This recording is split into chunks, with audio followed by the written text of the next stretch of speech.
There I was, sitting in my new apartment,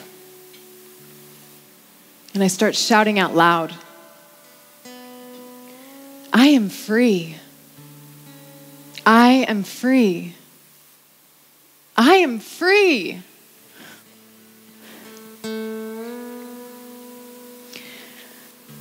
Rewind, I'm 21 years old. And I want to find the man of my dreams. And my friend at the spa that I'm working at, she looks at me and she says, I have the perfect man for you. I get really excited. My heart just starts to beat fast.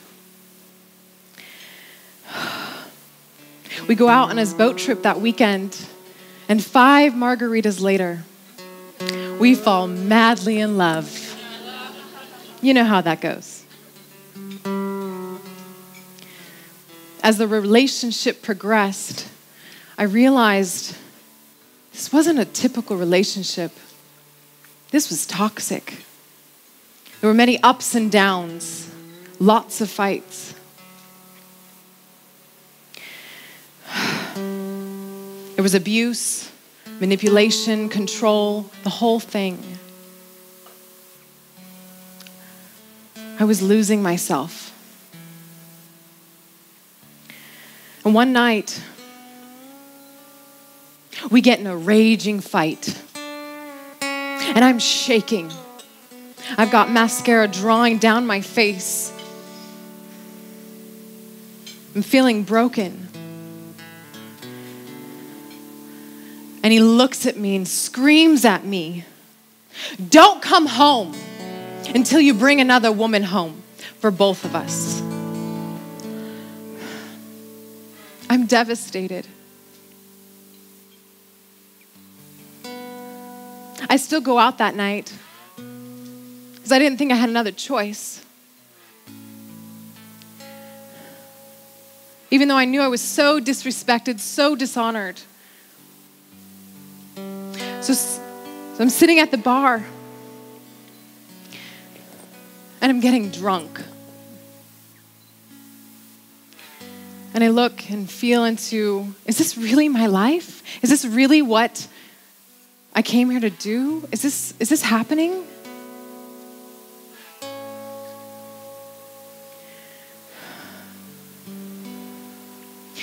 Am I going to end up just like my mom? Living on the streets? Choosing alcohol and drugs and being a prostitute? Am I going to end up just like her?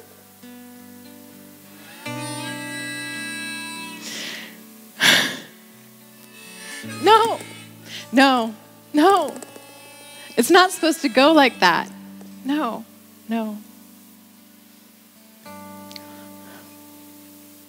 Until one day, I woke up drunk for the last time. I woke up and I'm sitting on my bed and I reek of alcohol.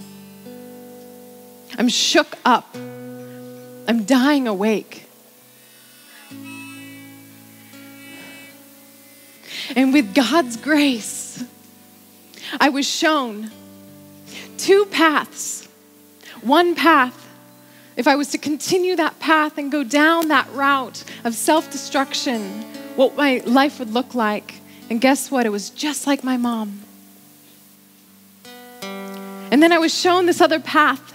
If I was to awaken and choose myself in sobriety, and it was heaven on earth.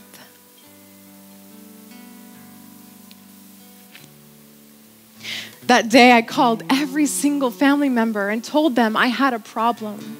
I told them I needed help. And so as I climbed my way out of sobriety, the lights started coming on. I started to awaken who I truly was. I started taking empowering steps. I went into yoga teacher training. I almost changed my name, Anandi. Yeah, that's where it comes from. I wanted to change myself. I started running. I started yoga. I started all the things that I loved. It was a full month of my first month of sobriety. And I felt joy for the first time. And I go, can I feel this good? Can I feel this free? Yes, yes, yes.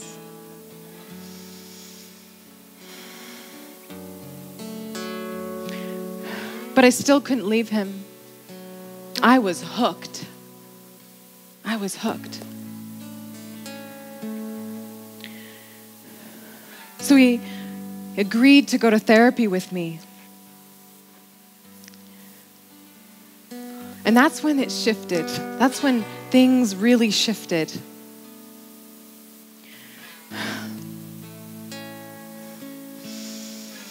His name was Greg, the therapist. He was an expert in his field, amazing with addiction.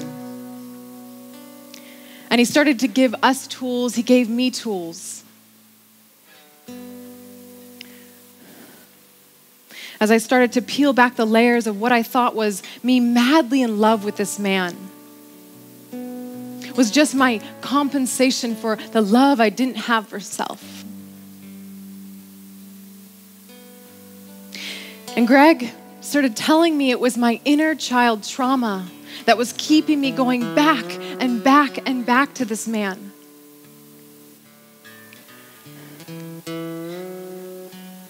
And so he asked me to create a boundary that I knew I was going to keep.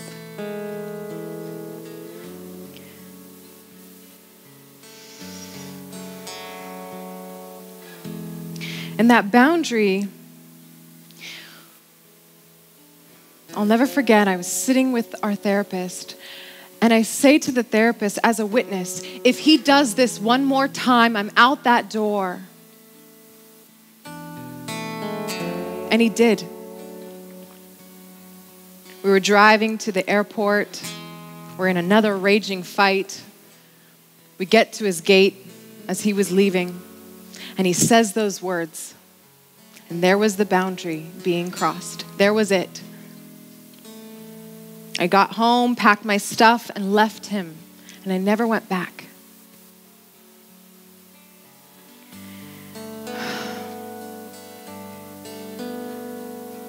See, the gift that Greg gave me from that boundary was the gift of fatherly love. Because at the time, I didn't have my father in my life. I didn't have my mother in my life. So I had to start to father myself and mother myself. See, when we have trauma from our childhood, we typically have these stories that are wrapping us into attracting partners and things that keep us locked in prison. As we need to start to heal these inner traumas to allow us to awaken our own inner sovereign power, to bring us back into our inner parent and our inner union.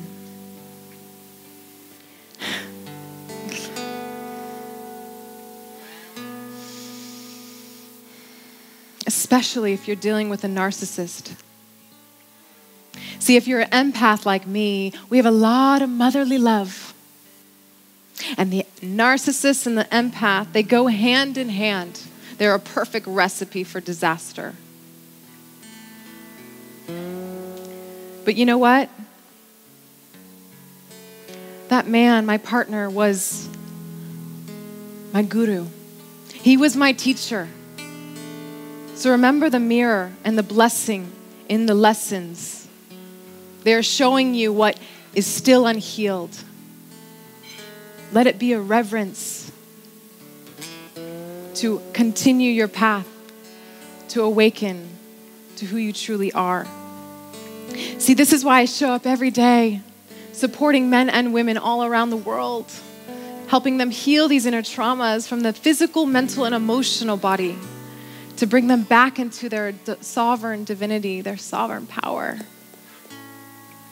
It is such a blessing that I get to support women and men, watching them blossom awaken and remember who they truly are.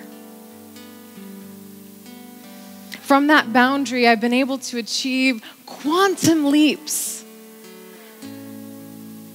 And I continue to surprise myself, like here I am, surprising myself, showing up. I would have never been able to do this years ago. Let me be an embodiment of how liberation can be.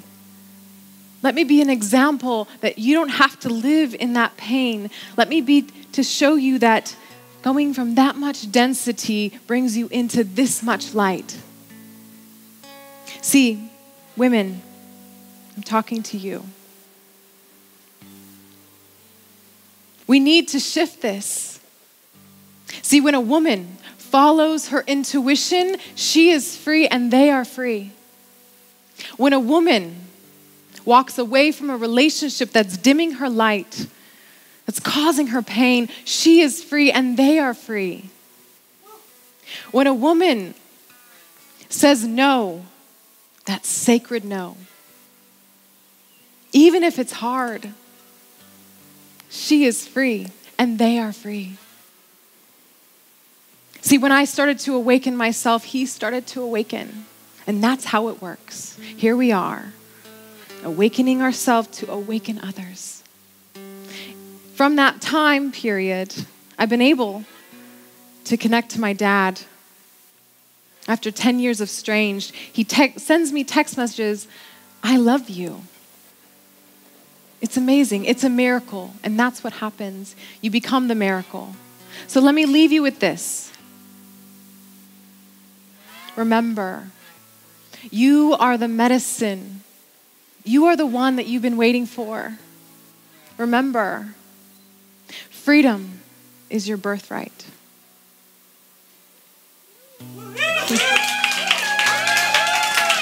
Thank you.